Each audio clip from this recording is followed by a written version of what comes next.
Baik, Assalamualaikum warahmatullahi wabarakatuh. Selamat pagi teman-teman. Di video ini saya akan menyampaikan materi minggu keempat, yang sebenarnya harusnya minggu ketiga karena minggu lalu kita presentasi full dan diskusi. Jadi ini adalah materi minggu ketiga sebenarnya, yaitu sensor dan penguat sinyal. Learning outcome adalah memahami sensor biomedis dan juga penguatan sinyal biomedis. Yang pertama, sensor. Sudah pasti teman-teman paham sekali ya dengan ini. Jadi sensor merupakan perangkat yang mengukur besaran fisik yang merubah menjadi tegangan yang bisa dibaca. Sifat sensor yang baik itu harus sensitif terhadap pengukuran tertentu. Jadi spesifik yang dan sebaliknya tidak sensitif terhadap pengukuran lainnya, sehingga nilai yang didapat itu memang merupakan nilai yang ingin kita ukur seperti itu. Dan juga pengukurannya itu tidak akan merubah dari sifat variabel yang diukur. Nah, ada perbedaan antara sensor dan transducer. Nah, kalau sensor itu dari energi menjadi listrik. Nah, kalau transducer itu akan mengubah energi menjadi energi. Nah, ada beberapa istilah dalam sensor yang sering muncul ya. Mungkin beberapa banyak yang common dan juga ada beberapa juga yang tidak sering juga disebut. Yang pertama adalah sensitivitas. Jadi sensitivitas itu dia sensitif, dia kalau sensitif ya, kalau kita bahas sensitif kan berarti mudah sekali titik-titik. Nah, berarti itu adalah sensitivitas jika diberikan masukan minimum dari parameter fisik yang diukur, tetap akan mendapatkan keluaran. Jadi dari yang minimum aja bisa mendapatkan keluaran, itu namanya sensitivitas. Kemudian ada jangkauan. Jangkauan merupakan nilai maksimum, balikan daripada sensitivitas. Jadi nilai yang paling besar yang dapat diukur oleh sensor. Kemudian presisi atau precise. Itu adalah tingkat kesamaan nilai hasil dari pengukuran jika dilakukan berulang-ulang. Berikutnya adalah akurasi, yaitu nilai dari yang sesungguhnya dan juga nilai hasil pengukuran itu perbedaannya berapa. Jadi berapa yang biasanya dalam persen ya, berapa persen yang tepat dan berapa persen yang tidak. Biasanya berapa persen yang tepat itu adalah nilai akurasi. Kemudian ada resolusi, yaitu perubahan nilai terkecil pada parameter masukan yang masih dapat dideteksi oleh sensor. Kemudian ada offset error, munculnya output pada kondisi sensor jika tanpa masukan. Kemudian ada linearitas, yaitu ukuran penyimpangan dari kurva hasil pengukuran terhadap kurva ideal. Jadi kurva idealnya berapa penyimpangannya dan hasilnya berapa penyimpangannya, itu adalah linearitas. Kemudian ada histerisis, yaitu karakteristik sensor di mana perubahan dari output dipengaruhi oleh arah perubahan dari output. Kemudian ada waktu respon, berapa lama waktu yang dibutuhkan untuk merubah dari nilai ke nilai. Jadi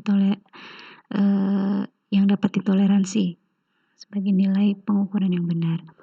Kemudian ada drift, yaitu pergeseran nilai luaran sensor secara perlahan yang disebabkan oleh perubahan sifat dari sensor. Jadi sensor itu kan ada sifatnya sendiri. Nah, itu nanti biasanya ada pergeseran dari itu, dari nilai keluarannya, karena dari sifatnya tersebut. Nah, bioelektroda, agar fenomena bioelektrik itu yang sebelumnya kita pelajari, biopotensial dapat diukur oleh sebuah alat ukur listrik, maka diperlukan sebuah transducer yang dapat mengubah aliran ion ke aliran elektron. Nah, transducer yang digunakan untuk keperluan medis itu disebut dengan bioelektroda. Nah, terdapat 3 jenis dasar secara besar ya, secara keluarga seperti itu. Yang pertama adalah elektroda permukaan, ini yang paling sering sekali dipakai, digunakan di luar tubuh. Itu juga biasanya disebutkan pengukuran non-invasif. Kalau pengukuran yang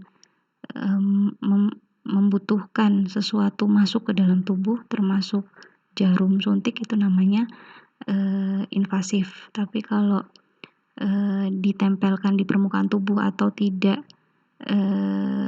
menusuk atau tidak masuk ke dalam tubuh itu namanya non-invasif. Elektrode permukaan termasuk non-invasif.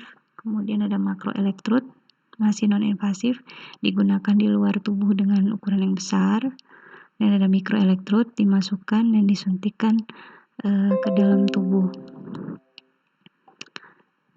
Berikutnya, nah ini merupakan skematik dari elektrode. Jadi biasanya elektroda itu dipasang dengan menggunakan gel ya di atas permukaan kulit. Jadi gel itu akan mengurangi impedansi untuk menangkap, sehingga sinyal yang ditangkap oleh elektrod itu akan lebih baik seperti itu. Jadi di bawah ada lapisan kulit, sekelenjar dan saluran keringat, kemudian ada gel, kemudian ada elektrodnya. Lebih seperti itu. Nah, jenis-jenis elektrod permukaan, ini ada metal plate. Metal plate itu yang kotak itu ya biasa dipakai di EKG zaman dulu banget. Kemudian ada suction electrode, dia menggunakan tekanan itu memang seperti yang merekat kayak bekam itu ya. Menggunakan tekanan untuk merekatkan elektrod ke jaringan kulit. Kemudian ada floating electrode yang diselubungi oleh gel elektrolit.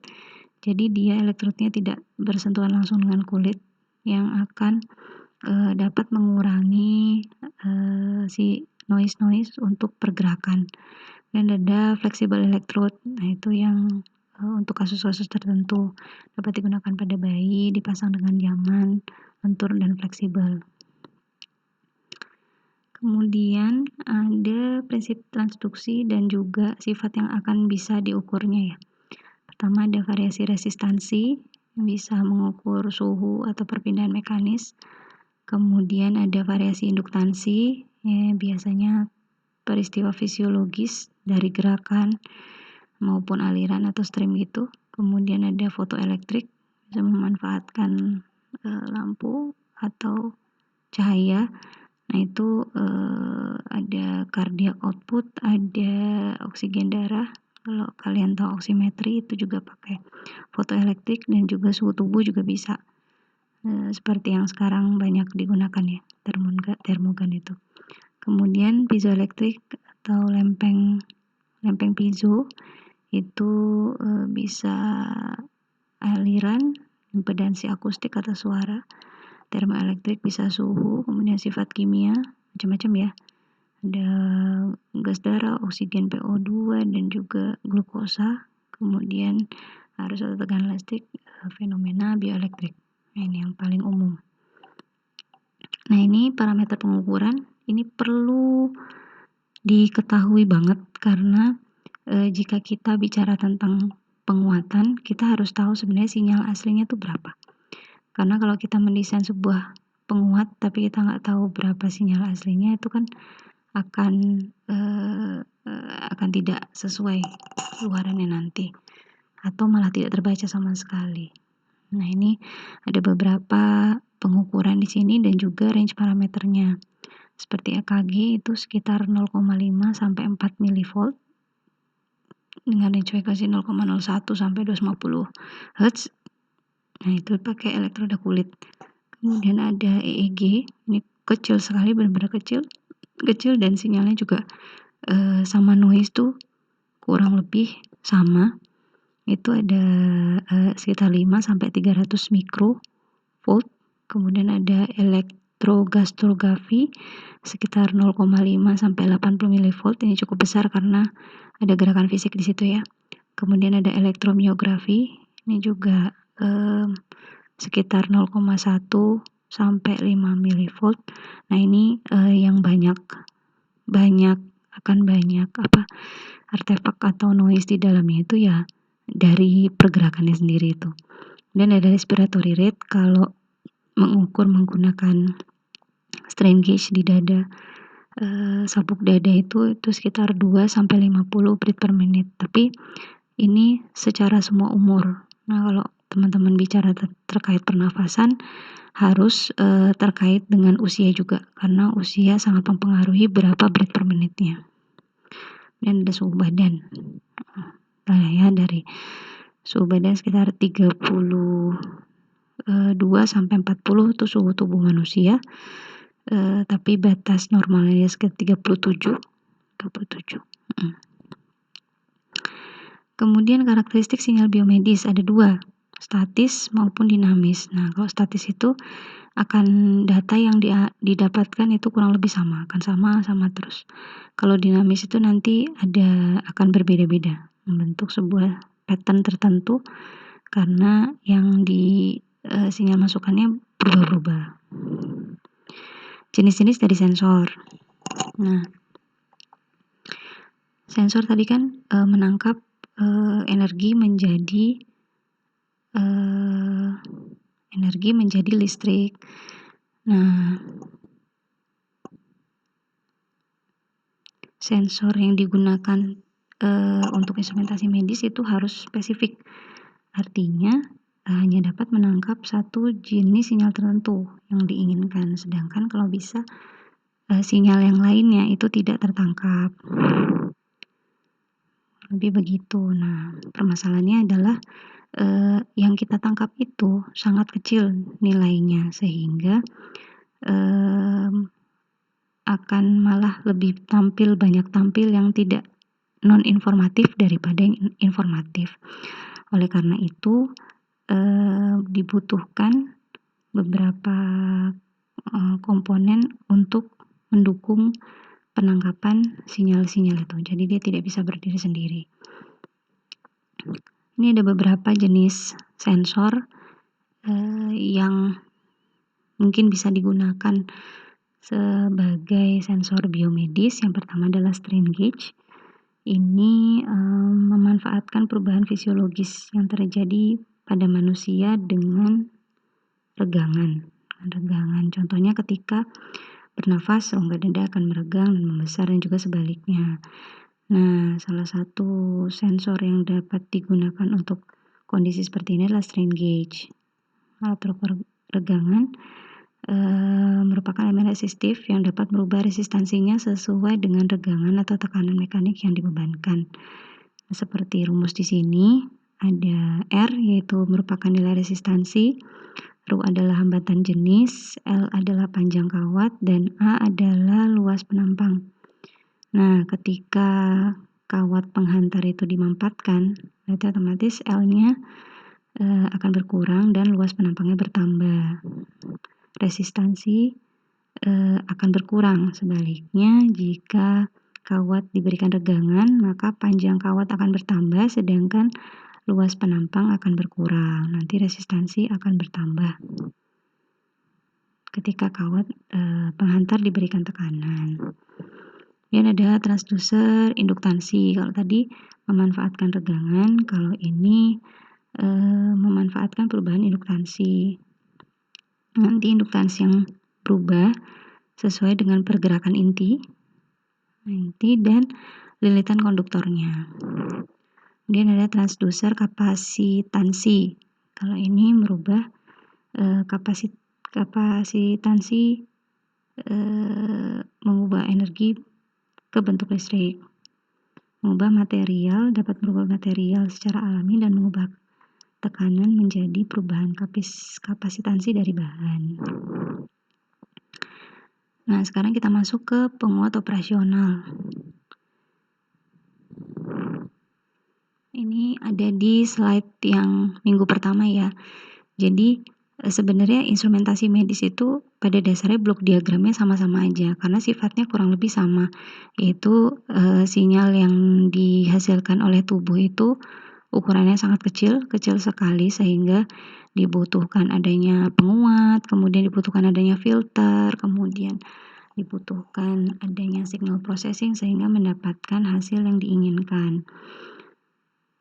Gitu. Dan lagi karena sinyalnya kecil juga, noise-nya yang dibawa atau terbawa daripada si sinyal tersebut juga cukup mengganggu, sehingga yang saya bilang bahwa informasi yang dibutuhkan malah tertutupi oleh sinyal yang non-informatif. Nah, penguat operasional atau sebutnya OPM merupakan penguat diferensial yang menguatkan selisih dari nilai penguatan masukan kedua kaki, seperti di gambar tersebut. Dalam analisis, penguat OPM itu dianggap ideal, namun yang tidak ideal sering terjadi. Ini beberapa sifat penguat operasional secara ideal. Pertama, tidak ada arus yang dapat mengalir melalui V positif atau V negatif, sehingga disebut dengan infinite input impedance. Kemudian V out sama dengan A, V positif sampai dengan V negatif, dengan A tidak terhingga, yang itu A merupakan penguatan.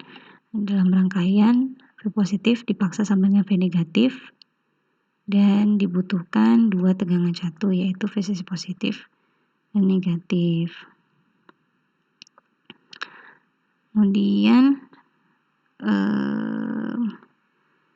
penguat ideal tadi kan memiliki ZI tak terhingga, berarti harusnya yang akan membuatkan VI ke dalam rangkaian sama dengan tegangan sumber. Dengan kata lain, tidak ada arus yang mengalir ke ZI. Nah, dengan VS merupakan tegangan masukan dari sumber, ZS merupakan impedansi dari sumber, dan ZI adalah impedansi masukan. Jika ZI, Z input tidak terhingga, maka nilai VI sama dengan VS yang akan menandakan bahwa seluruh tegangan diluruskan dan tidak ada yang dibebankan. Gitu. Nah, penguat ideal diharapkan memiliki impedansi output berupa ZO yang sama dengan 0. Dalam kondisi ideal, maka tegangan V input pada ZL akan sama dengan V output. Pada kondisi open circuit tidak terpasang beban ZL, maka tegangan pada terminal luaran akan sama dengan VO. Namun jika dipasang beban, maka tegangan pada beban akan sama dengan VL.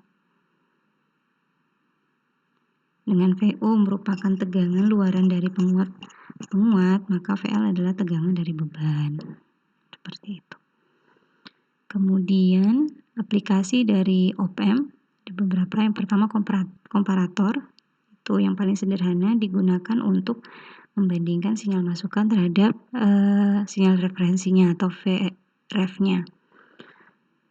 Nah, jika Vin lebih besar dari V referensi, maka V out adalah positif tak terhingga. Dan jika Vin lebih kecil dari V referensi, maka V out adalah minus tak terhingga. Maka V out itu adalah penguat dikali Vin dikurangi V referensi. Kemudian ada penguat pembalik atau inverting amplifier.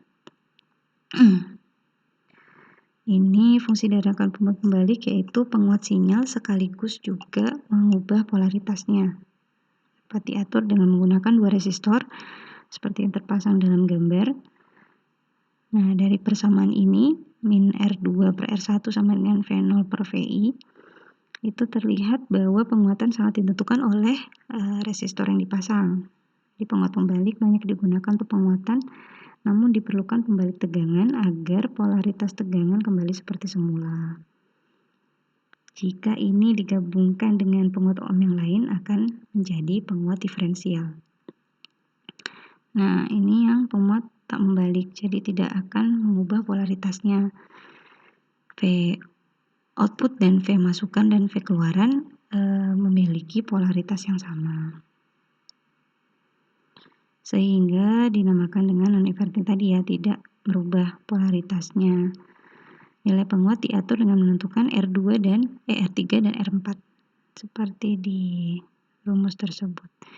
Nah, jika R3 tidak terhingga dan R4 sama dengan 0, maka didapatkan rangkaian buffer. Kegunaan rangkaian buffer adalah sebagai penyangga agar impedansi beban yang terpasang pada V output tidak membebani rangkaian masukan dari V input. Berikutnya penguat diferensial. Ini yang tadi disebutkan. Ini yang dikuatkan adalah V1 dan V2. Nah, penurunan dari persamaan ini dilakukan superposisi. Dengan mematikan yang pertama yang sebelah kiri dengan mematikan V2 dan mematikan V1, maka rangkaian akan seperti yang sebelah kiri, terlihat seperti rangkaian pembalik. Karena R1 dan R2 yang paralel tidak akan dialiri arus karena ZI tidak terhingga. Nah, yang kedua sebelah kanan dengan mematikan V1 akan menjadi penguat non-inverting atau penguat non-inverting dengan tegangan masuk pada titik B sebagaimana terlihat pada gambar. Nanti hubungan antara V2 dan V0 terlihat seperti rumus ini. Yang berikutnya adalah CMRR. CMR itu adalah Common Mode Rejection Ratio. Itu merupakan parameter yang digunakan untuk menunjukkan kinerja dari penguat diferensial, yaitu kemampuan penguat diferensial untuk menghilangkan noise.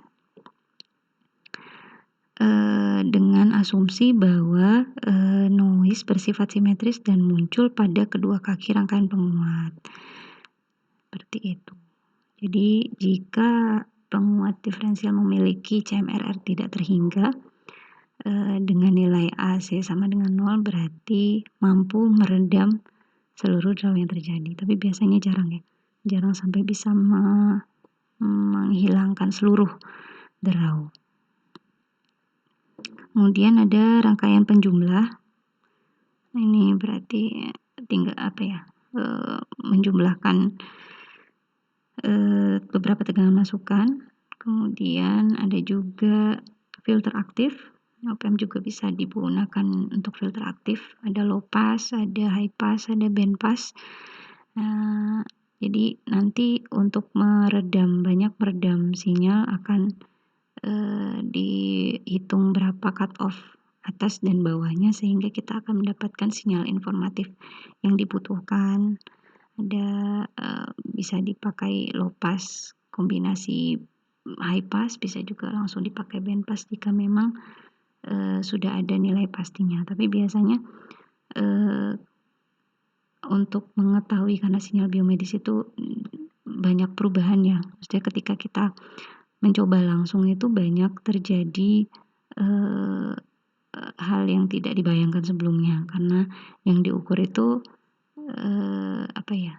objeknya adalah manusia, jadi banyak sekali yang berubah sehingga biasanya nanti akan kombinasi beberapa filter aktif seperti itu. Nah, yang terakhir adalah penyearah. Dioda akan pada posisi off ketika V in lebih besar dari 0, itu catu mundur, dan dioda akan kondisi on jika V in-nya lebih kecil dari 0 atau dalam kondisi catu maju. Gitu kurang lebih itu penjelasan dari bab